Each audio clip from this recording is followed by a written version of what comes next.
Morning, everyone. Great pleasure to be with you. This basically happened around 21 years ago when I first started learning magic. A very popular author in Malayalam literature back then, visiting our classroom, asked an interesting question to our teacher who was teaching us magic. He laughingly asked, "You seem to be teaching them magic. Why? The world needs doctors, engineers, advocates, and other professionals. What is the role of a magician in the world?" 21 years ago, this question just passed us like that. We didn't have an answer. But today, before we even try to address it, let's have a look at what magic is and what it is that a magician does. All right? As we all know, whenever we watch magic, a magician seems to be a person who is capable enough of altering your reality. That's what it looks like, and that's the part we call the illusion. Because reality, as we all know, is a constant factor and cannot be manipulated or altered every time. There are a few exceptions though. But your perception on reality is not like that. It's vulnerable to external suggestion and could easily be manipulated. That's exactly what a magician does. And for that, he uses a clever combination of trickery, science, and a bit of psychology. That's exactly what he does every time. And there's one more thing that happens, whether you are aware of it or not. Whenever you watch magic, you are actually drawn into a conflict between your own emotional and intellectual belief. Your learned intellect clearly denies the existence of magic, but your emotion kind of favors you to believe in it. It's as good as saying, "I don't believe in ghosts, but I'm afraid of them." You know? And imagine the possibility of someone kind of reaching into thin air, grabbing something from here and there, putting them together like that and making something like that up here. Thank you. And for some vague reason, over the years I found that there is always a louder round of applause for a 500. Thank you.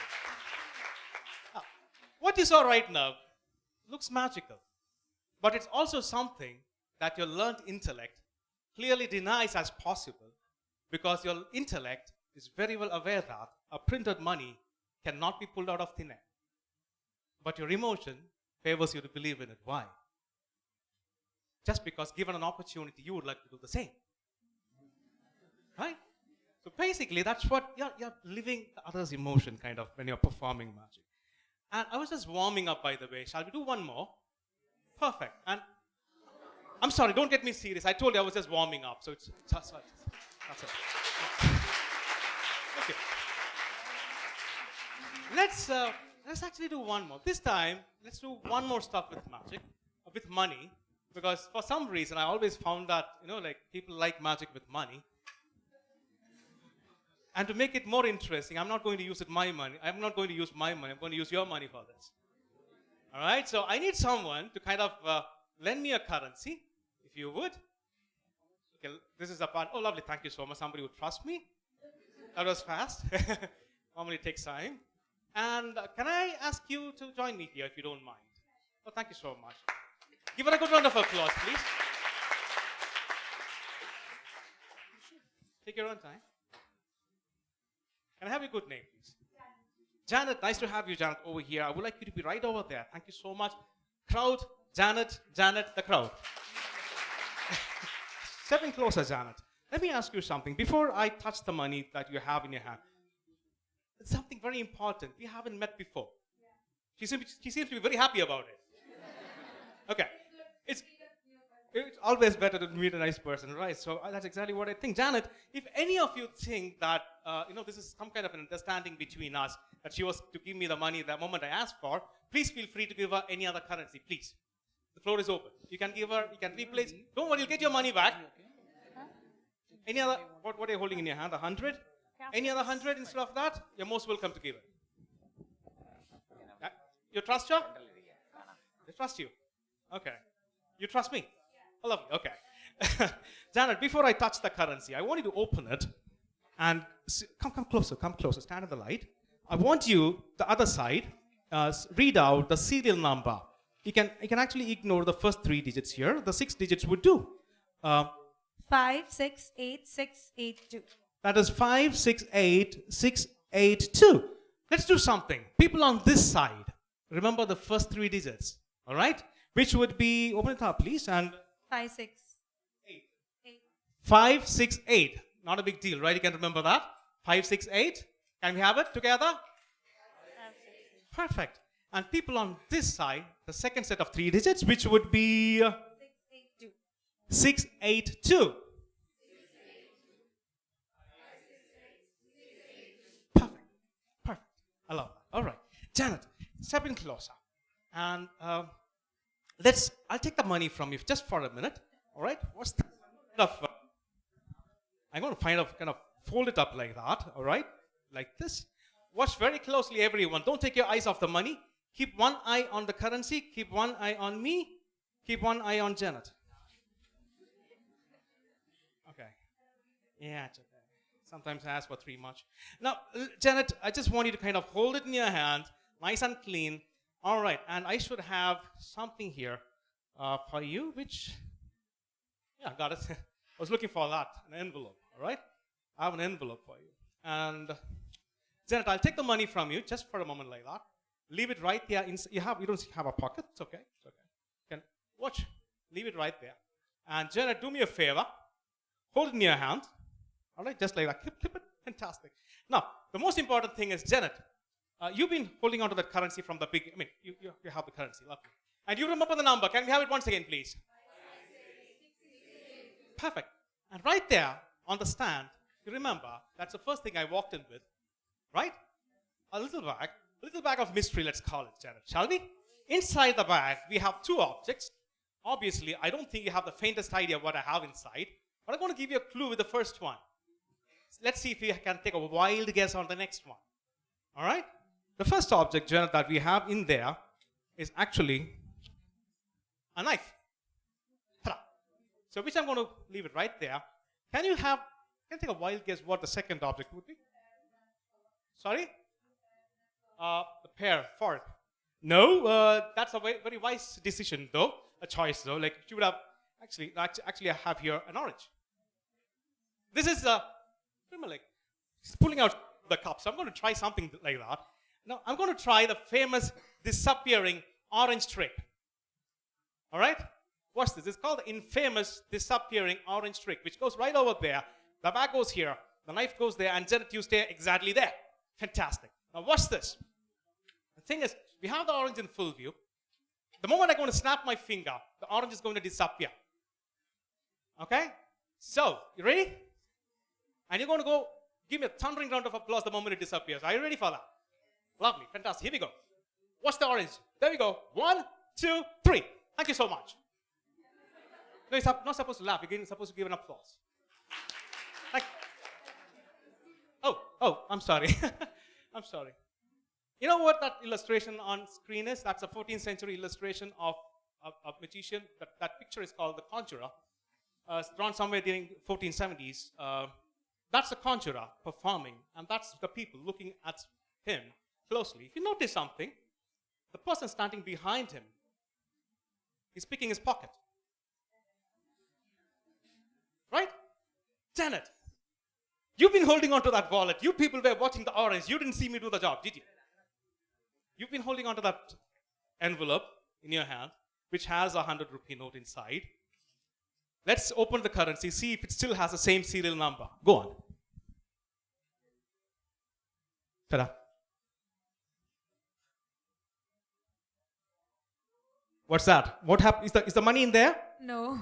What do we have there instead? The seeds. What seeds do they look like? Look like the orange seeds. Thank you so much.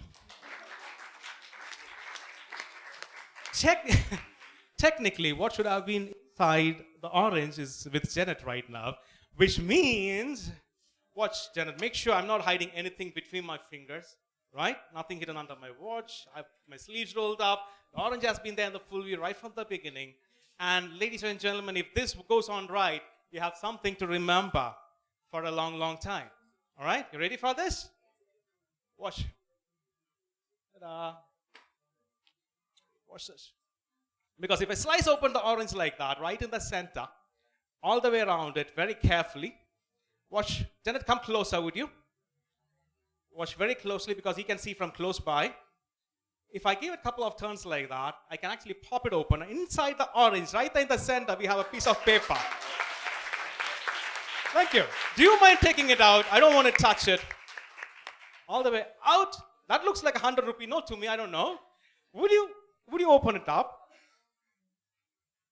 That is indeed a 100-rupee note. And can you, once again, the first three? Can you verify the number, please? Can you read it out loud? 568682. Thank you so much. Big round of applause for Janet. Thank you. Janet, stay on 1 second. 1 second. I have something for you. Like, watch. Ta-da. I have something that's a bit soiled up there. Just leave it in here until it dries up and it should be fine. Big round of applause for her, everyone. Thank you, Janet. Thank you. So, why is magic so fascinating? Happiness, anger, disgust, fear, sadness, and surprise.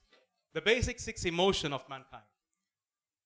Take a moment to consider which among the 6 probably would have been experienced by the most primitive people to walk on earth. I'm talking about the most primitive emotion itself. Yeah? Right, that's what it thinks. Let's come to that. I'm actually talking about a period of, remember, I'm talking about a period of time before the evolution of language or any other apparent innovation. Sadness couldn't have been the earliest emotion. I wonder what he had to be sad about. Happiness, I don't know what he had to be happy about. Think about it. Assumably they lived their life in constant aggression. Anger couldn't have been the basic emotion. It ought to have been fear.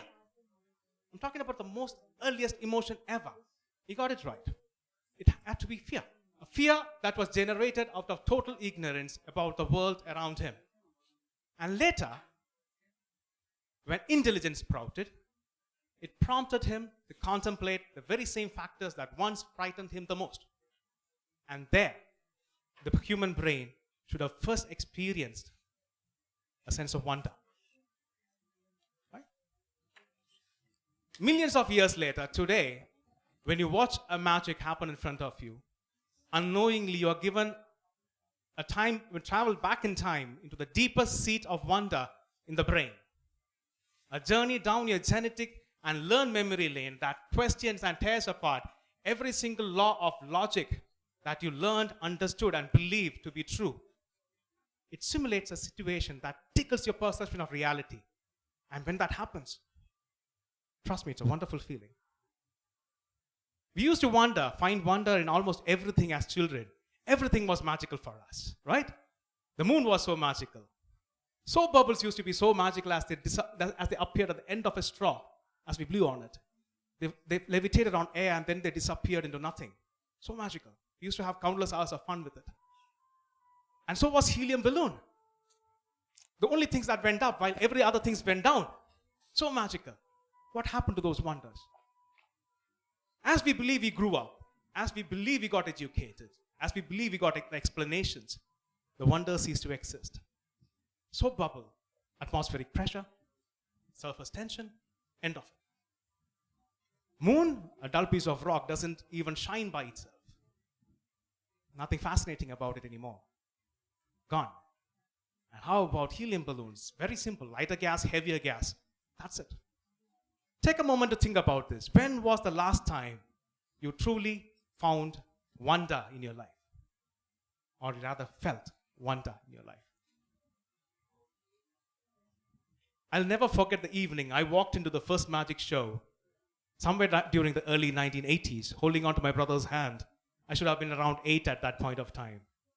A very popular magician called magician Kuti from Cochin, he was performing on stage.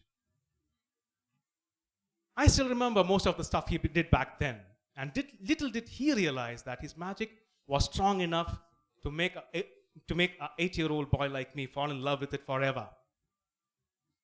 And years later, these are the people who further influenced me with their knowledge in the art. All of them, except two, except Paul Daniel on the right top corner, who's no longer alive, and the one exactly beneath him, that's David Williamson. Except both of them, the rest of them became my teachers. These are the people who taught me the science and philosophy of magic. And these are the people who helped me to identify the 8-year-olds inside each and every one of you, no matter how old you are. You know? It's a wonderful feeling. And the big question still remains, why does the world need magicians? I strongly believe that apart from playing with your perception of reality, apart from entertaining you, apart from making you laugh, apart from stealing 8-year-olds' heart with magic forever, the world needs magicians to deliver to you your share of wonder. Thank you so much.